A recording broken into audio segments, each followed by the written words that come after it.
Dessine-moi un contrat social, ça pourrait être le titre du sujet aujourd'hui. On va parler de quel est l'engagement entre l'entreprise et ses salariés, comment c'est impacté aussi par les transformations du travail. La plus grande actuellement, c'est l'IA. Et pour répondre à mes questions, une spécialiste du sujet, Valérie Mussard, bonjour. Bonjour. Directrice prospection, innovation, RH chez Malakoff Humanis.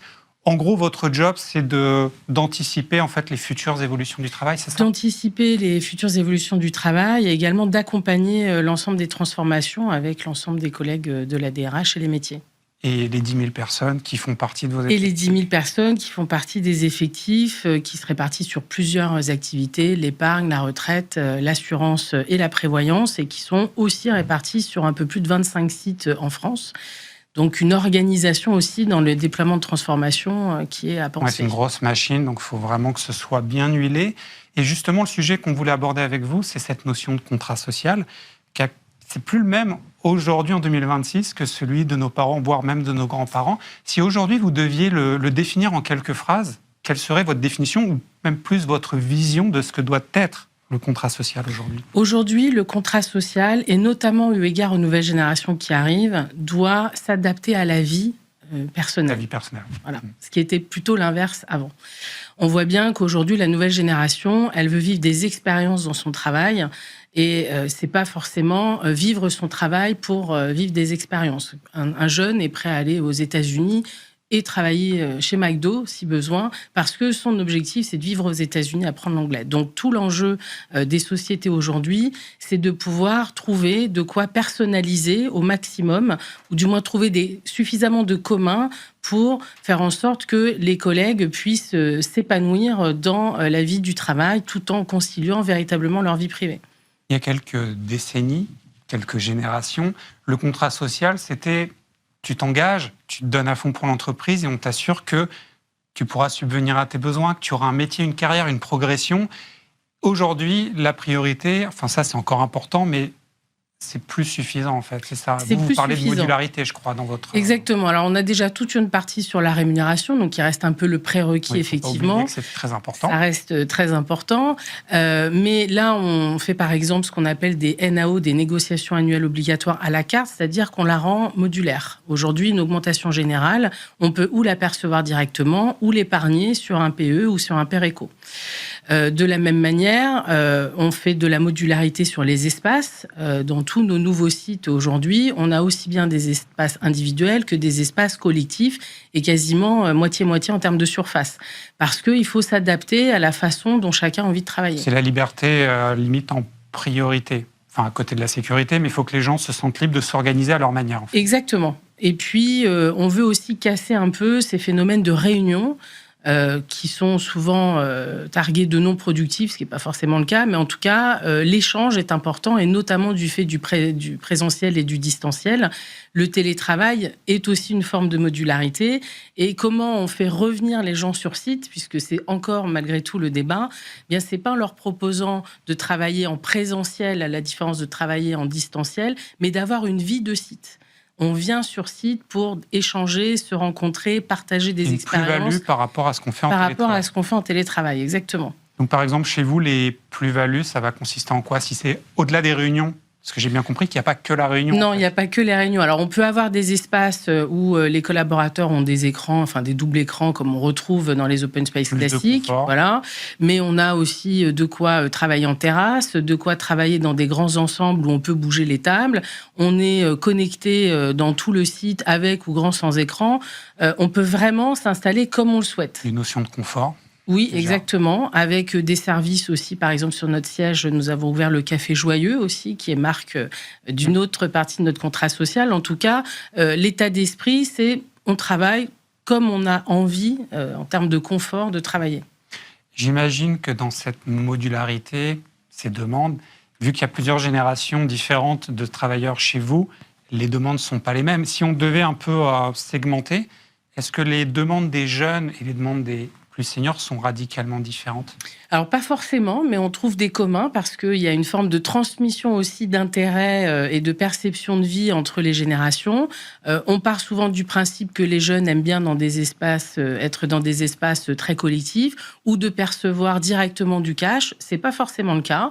Aujourd'hui, les jeunes investissent aussi en épargne pour pouvoir justement partir aux États-Unis, si je reprends cet exemple-là. Et puis, aiment aussi pouvoir se retrouver dans des espaces isolés pour se concentrer, pour apprendre un peu différemment, ou du moins prendre du recul par rapport à ce qu'ils ont appris à travers tous les échanges qu'ils ont pu avoir au cours de la journée.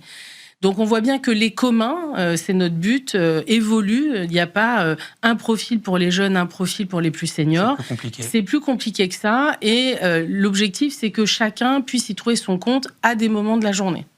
Justement, un point qui pourrait donner l'impression qu'il y a une génération qui s'en sort mieux par rapport à l'autre, c'est l'IA.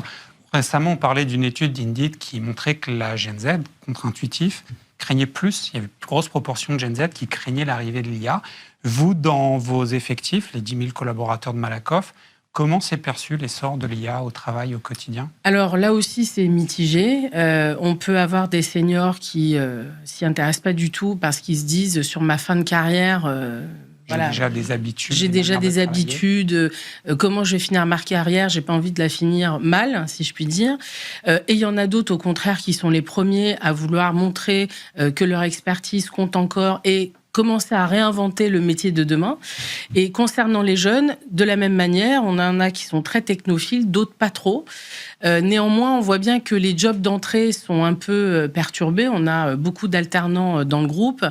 Tous ne viennent pas avec de l'IA, mais leur préoccupation, c'est quand même de pouvoir grandir. Et aujourd'hui, il faut que nous, on puisse leur donner les clés pour acquérir de l'expertise à travers des expériences et pas à travers un questionnement sur un assistant IA. Et comment vous cadrez ça, donc l'usage de l'IA? Parce qu'il y a souvent aussi ce risque de shadow IA, c'est-à-dire les gens qui vont l'utiliser sans que le supérieur hiérarchique le sache. Quand on a 10 000 collaborateurs, les trous dans la raquette, c'est quand même possible. Comment c'est géré? Alors, déjà, on a clairement ouvert le chemin de l'IA il y a 2 ans et demi. Alors, de l'IA générative, parce que dans le groupe, on fait de l'IA depuis plus de 10 ans. Voilà. Donc, en tout cas, on a clairement ouvert le sujet. On a expliqué ce que c'était que l'IA. On a appris aux gens à faire du prompt, c'est un peu la base pour voir comment réagit la machine et se projeter dans des usages de demain. On a également organisé des journées de l'IA sur l'ensemble de nos sites, où il pouvait y avoir des échanges avec les experts, où on pouvait prompter justement son quotidien, où on pouvait déceler le vrai du faux, parler de l'éthique autour de l'IA et de la confiance, qu'avec les données qu'on traite, c'est important de s'assurer qu'on a une IA d'éthique et de confiance. Et puis, on fait des ateliers régulièrement à la demande des managers, qui sont aussi demandeurs pour être accompagnés, à sensibiliser et jusqu'à l'adoption de l'IA par les équipes. Et on a également une communauté virtuelle qui est plutôt active, où chacun vient un peu proposer ses prompts, chacun donne un peu des astuces, et c'est quelque chose qu'on va renforcer à la rentrée en créant aussi des do tanks au sein du groupe pour que ce soit encore plus libéré. Est-ce qu'il y a une peur de certains salariés de peut-être pas perdre leur emploi, mais en tout cas de voir leurs conditions de travail dégradées à cause de l'IA? Oui, et les médias nous poussent un peu à générer cette crainte. Nous, avec les partenaires sociaux, on vient identifier systématiquement à chaque cas d'usage s'il y a un impact sur l'emploi. Notre objectif, c'est de maintenir l'emploi et l'employabilité surtout. Et c'est surtout un enjeu majeur demain. Dans le contrat social, le parcours de carrière, c'est vraiment important, justement eu égard à l'IA. Aujourd'hui, ce que l'on est en train de mettre en place, par exemple, c'est l'école de l'IA. Alors, former à l'IA, ça ne veut rien dire. Par contre, former les collaborateurs à leur métier qui utiliseront de l'IA demain, ça, c'est important. Et on voit bien qu'on peut le faire qu'à travers des cas d'usage qui sont travaillés par les experts métiers eux-mêmes.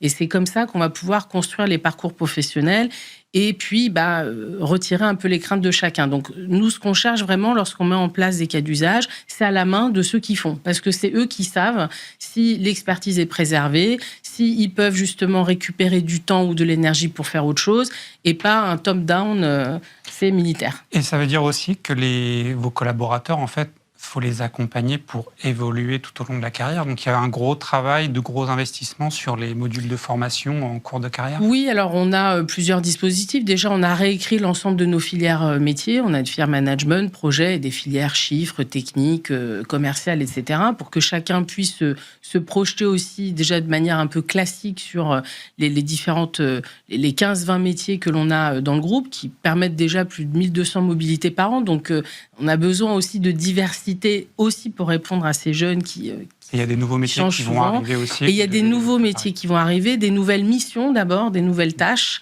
On parle beaucoup de supervision de l'IA, de contrôle de l'IA, mais il y a aussi tous les jobs autour de la donnée. La donnée, c'est pas qu'un sujet de texte, c'est un sujet métier.